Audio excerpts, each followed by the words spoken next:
प्रतिनिधी रोहन कदम यांच्याकडे. रोहन, खासदार सुप्रिया सुळे या कार्यक्रमाला उपस्थित आहे. कार्यक्रमाची रूपरेषा नेमकी कशी आहे?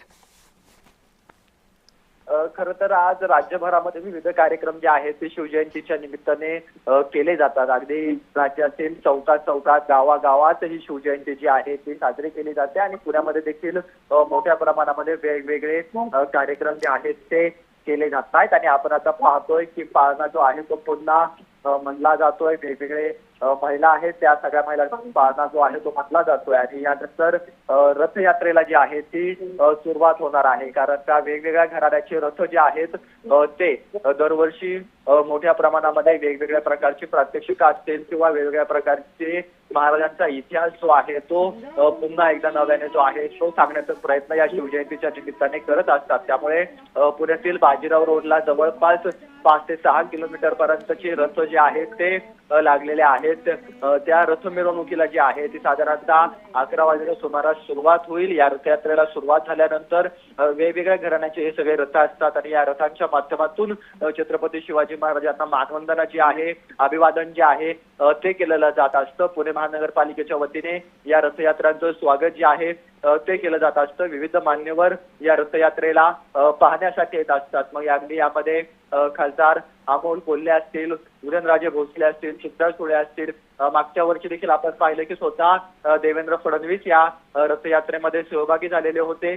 त्यामुळे या रथयात्रेला जे आहे ते एक वेगळं महत्व आहे आणि अगदी थोड्या वेळामध्ये या रथयात्रेला जो आहे ती सुरुवात होणार आहे. छत्रपती संभाजीराजे भोसले देखील या रथयात्रेमध्ये सहभागी होताना आपण काही काळ पाहिलेला आहे. या रथयात्रेचं स्वागत जे आहे ते पुणे महानगरपालिका किंवा विविध पक्ष संघटना ज्या आहेत ते करत असतात. आणि हे रथयात्रा पाहण्यासाठी मोठी शिवभक्तांची गर्दी जी आहे ती दरवर्षी होत असते. आता देखील तशाच प्रकारची गर्दी जी आहे ती रथयात्रेला होणार आहे. त्यामुळे रथयात्रेमधले विविध देखावे पाहण्यासाठी, रथयात्रेमधून छत्रपती शिवरायांचा जागवलेला इतिहास पाहण्यासाठी, ज्या छत्रपती शिवाजी महाराजांनी आपलं संपूर्ण आयुष्य स्वराज्याच्या रक्षणासाठी आणि स्वराज्य स्थापन करण्यासाठी पणाला लावलेलं होतं. अगदी सह्याद्रीच्या दऱ्याखोऱ्यांमध्ये, डोंगरांमध्ये जे आहे ती अनेकदा लढाई जीवावर बेतून छत्रपती शिवाजी महाराजांनी आणि मावळ्यांनी केलेली होती. आणि याच्या माध्यमातून छत्रपती शिवाजी महाराजांना अभिवादन करण्यासाठी या रथयात्रेचं आयोजन जे आहे ते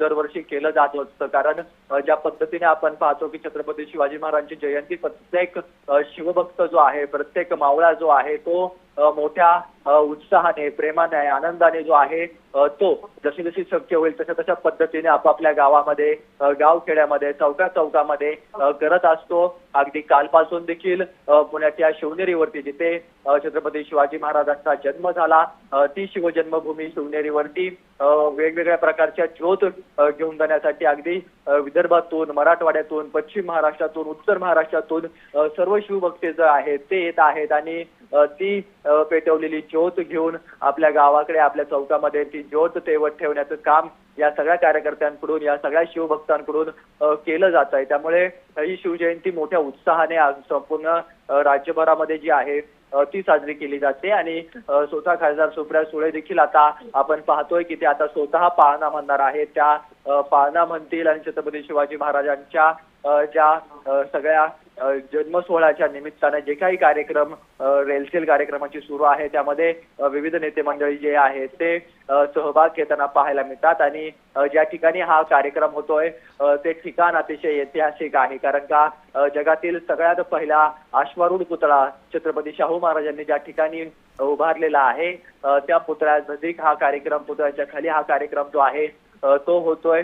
जगातला पहिला अश्वारूढ हा पुतळा आहे. आणि आता स्वतः सुप्रिया सुळे जे आहेत ते या सगळ्याच्या माध्यमातून पाळणा म्हणताना आपल्याला पाहायला मिळत आहेत. आणि जन्मोत्सव सोहळ्यामध्ये सगळेच जण जे आहेत, सगळेच राजकीय नेते जे आहेत ते हिरिरीने सहभाग घेत असतात. स्वतः मुख्यमंत्री देवेंद्र फडणवीस, उपमुख्यमंत्री एकनाथ शिंदे सकाळी जे आहेत ते मुंबईहून हेलिकॉप्टरने शिवनेरी किल्ल्यावरती उतरलेले आहेत. तसेच उपमुख्यमंत्री सुनेत्रा पवार देखील शिवनेरीवरती, जिथे शिवजन्मभूमी ज्याला म्हणलं जातं, अशी महान वास्तू, अशी महान माती जी आहे त्या ठिकाणी दर्शन घेण्यासाठी हे सगळे राजकीय नेते जे आहेत ते त्या ठिकाणी पोहोचलेले आहेत. आणि त्यांच्या माध्यमातून देखील छत्रपती शिवाजी महाराजांना मानवंदना जी आहे ती दिलेली आहे, अभिवादन जे आहे ते अभिवादन केलेलं आहे. आणि त्यामुळे या सगळ्याच्या माध्यमातून विविध कार्यक्रमांचं आयोजन जे आहे ते जी. राज्यभरामध्ये केलं जातं आणि या कार्यक्रमांची रेलचेल जी आहे ती सध्या राज्यभरामध्ये सुरू आहे आणि पुण्यामध्ये देखील मोठ्या उत्साहात मोठ्या आनंदाने जल्लोषात ही संपूर्ण शिवजयंती जी आहे ती आपली ऐतिहासिक भान जपून आपली संस्कृती जपून करण्याचं काम गेल्या अनेक दशकांपासून अनेक वर्षांपासून जे आहे ते सगळे नेते मंडळी करत असतात। नेते मंडळी करताना या सगळ्यांच्या माध्यमातून शिवरायांच्या नामघोष शिवरायांचा जयघोष जो आहे तो हे सगळे कार्यकर्ते करत असतात। छत्रपती शिवाजी महाराजांच्या जयघोषाने या निश्चित रोहन, त्यामुळे एकंदरीतच आता खासदार सुप्रिया सुळे असतील, अमोल कोल्हे असतील, त्याबरोबरच इतर राजकीय नेते या कार्यक्रमांना उपस्थित असल्याचं पाहायला मिळतंय। तुर्तास धन्यवाद रोहन आपण दिलेल्या सविस्तर माहितीसाठी। त्यामुळे राज्यभरातच नाही तर संपूर्ण देशभरात शिवजयंतीचा हा उत्साह पाहायला मिळतोय।